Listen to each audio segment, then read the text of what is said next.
Here is how I store my leafy greens. Let's start off with this bunch of sukuma wiki. I take a cling film, I put them on the cling film. I make sure to cut the edges, or rather the stems, so that I use less cling film. I fold them tightly to create sort of a vacuum, and it actually depends on the size you want to store. You can store small batches or large batches. I normally do it according to how I've planned the week to be.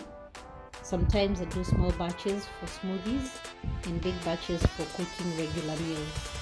I do this with sukuma wiki, or rather collard greens, spinach, and other herbs like dania, parsley, dill, and the rest. They keep fresh up to a week or even 2 in the fridge. Next up is cabbages. Note that I don't wash before storing them. I wash as they are being used. I also take a cling film, wrap it around tightly to create a vacuum.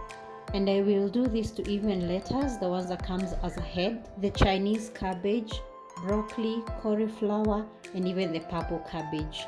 The cabbages can actually stay in the fridge for up to 2 to 3 weeks if well stored.